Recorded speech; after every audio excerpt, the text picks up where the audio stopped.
நண்பர்கள் அனைவருக்கும் வணக்கம். நான் உங்க அருண்குமார். இந்த வீடியோவில் நம்ம என்ன பார்க்க போறோம் அப்படின்னா, விஜய் ஒரு சென்சேஷனா இல்லை ஸ்டாக்னேஷனா?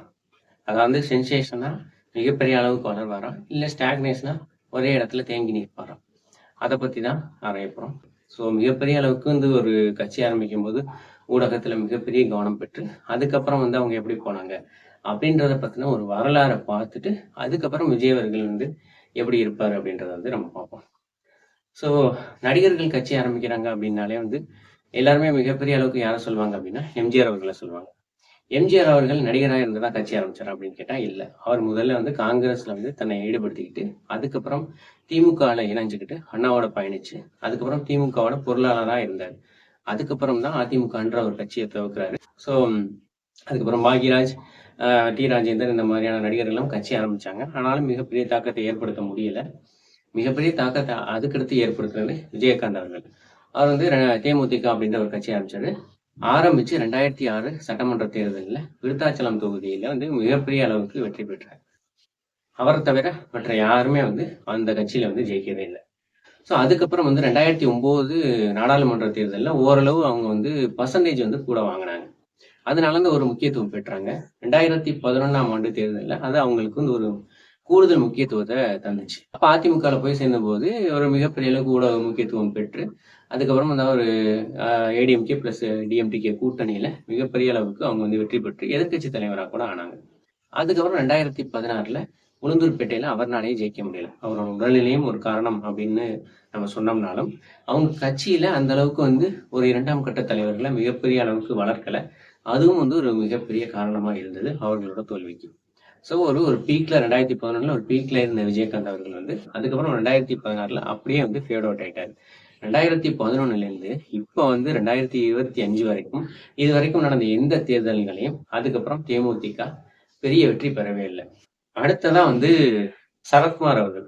சரத்குமார் அவர்கள் டிஎம்கேல ஒரு எம்பியா இருந்தாரு. அதுக்கப்புறம் 2006 டிஎம்கேல விலகி அவர் ஏடிஎம்கேல போய் சேர்றாரு. ஏடிஎம்கேல போய் சேர்ந்துட்டு 2007 சமத்துவ மக்கள் கட்சி அப்படின்னு சொல்லிட்டு தானே ஒரு புதிய கட்சி ஆரம்பிக்கிறாரு. அந்த புதிய கட்சி ஆரம்பிச்சு திரும்பவும் ஏடிஎம்கேயோடவே கூட்டணி போட்டு அதுக்கப்புறம் அடுத்த 2014 தேர்தலில் அவரால் வெற்றி பெற முடியல.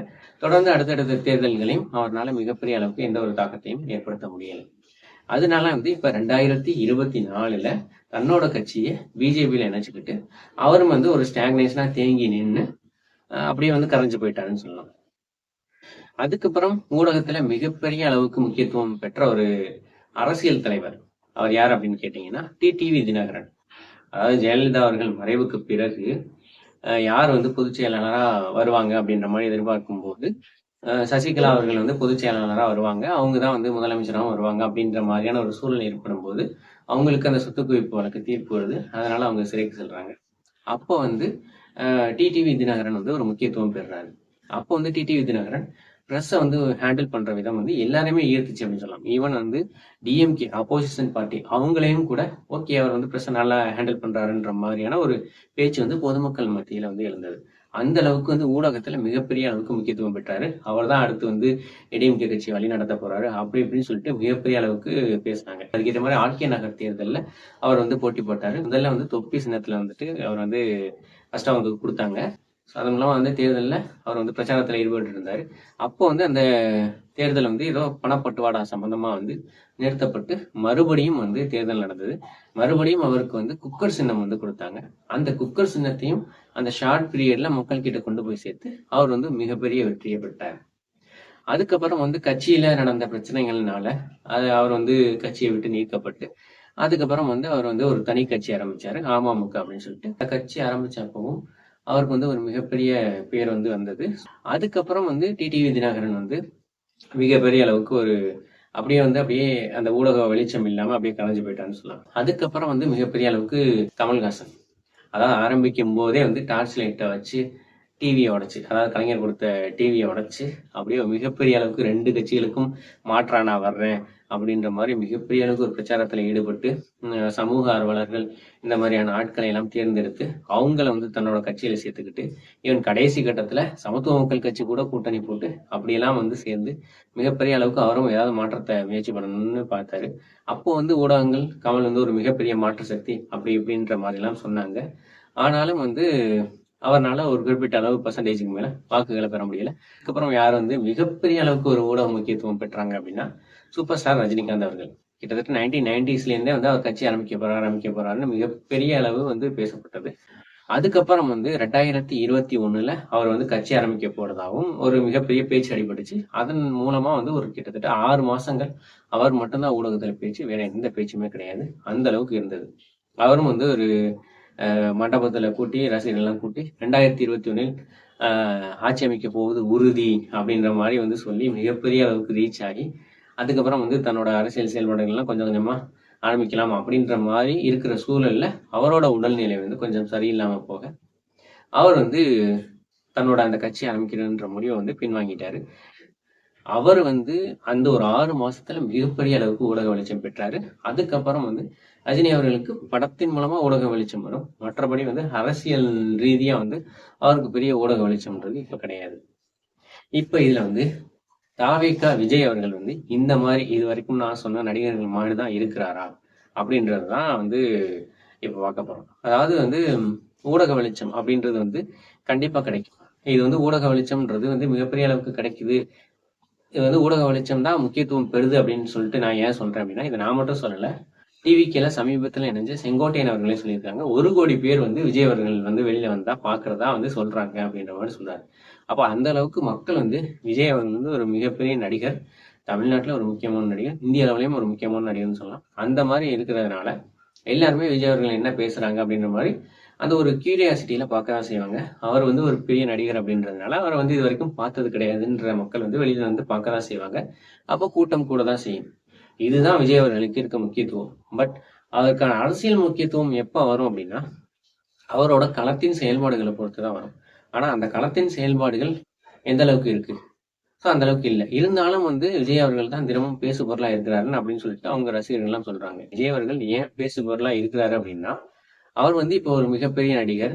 இப்போ வந்து ஆளும் கட்சியை எதிர்த்து பேசுறாரு. அதனால அவர் வந்து ஊடக முக்கியத்துவம் பெறாரு. அதனால தினமும் வந்து அவரை பத்தி அவரை மையமா வச்சு ஒரு விவாத நிகழ்ச்சியை கட்டமைச்சா நிறைய பேர் வந்து பார்ப்பாங்க அப்படின்றதுனால வந்து ஊடகங்கள் வைக்கிறாங்க. இதுல அவங்களையும் தவறு சொல்ல முடியாது. ஏன்னா மக்கள் எதை வந்து பாக்குறாங்களோ அதை தான் வந்து ஊடகங்கள் வந்து கொடுப்பாங்க. அதன்படிதான் அவர் வந்து ஊடகத்துல மிகப்பெரிய அளவுக்கு ஒரு பேசு பொருளா மாறுறாரு. இப்ப வந்து ஊடகத்துல மிகப்பெரிய பேசு பொருளா மாறுறவர் தொடர்ந்து நீடிக்கணும் அப்படின்னா அவர் வந்து களத்துல செயல்பாடுகளை காட்டணும். செயல்பாடுகளை காட்டாம ஆன்லைன்ல மட்டுமே தன்னோட ரசிகர்களை வச்சு அந்த ஒரு வெளிச்சத்தை மட்டுமே காமிச்சு தன்னோட ஒரு மிகப்பெரிய பிம்பம் அப்படின்னு சொல்லிட்டு அவரே நம்பிக்கிட்டாரு அப்படின்னா அது அவருக்கு மிகப்பெரிய தோல்வியை தான் கொடுக்கும். மேபி அவருக்கு தோல்வியை கொடுக்கும்னு கூட தெரிஞ்சிருக்கலாம். ஆனா வந்து ஏதோ லக்ல வந்து வந்தா ஓகே அப்படின்ற மாதிரியான மனநிலையில இருக்கிறாரான்னு தெரியல. ஆனா அவருக்கு பின்னாடி இருக்கிற ரசிகர்கள் வந்து கொஞ்சம் தெளிவா இருக்கணும். ஏன்னா வந்து அவருக்கு வந்து இப்ப இந்த அரசியல் இல்ல இதுல ஒரு தோல்வி அடைஞ்சிட்டாலும் பின்னாடி வந்து டக்குன்னு வந்து மூவிக்கு போயிட்டு நான் திரும்பவும் நடிக்க போயிடுவேன் அப்படின்ற மாதிரி சொல்லியிருந்தாரு. பட் உங்களோட வேலையை அதாவது தவைக்கோட தொண்டர்களோட வேலையை விட்டு கட்சியில வந்து நீங்க முழு நேரமா செயல்படும் போது உங்களோட வாழ்க்கைன்றது ஃபியூச்சரை பார்த்துக்கிட்டு நீங்க முடிவு பண்ணணும் அப்படின்றத சொல்றேன்.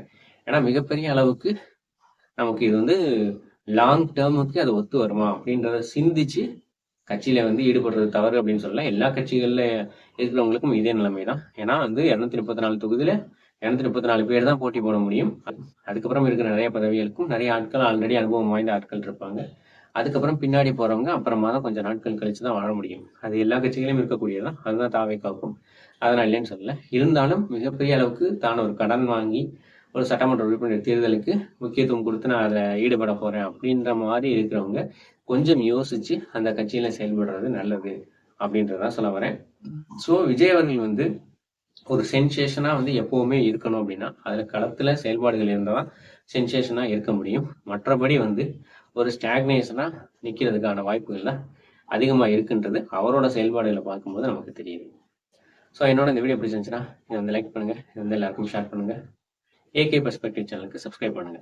நன்றி, வணக்கம்.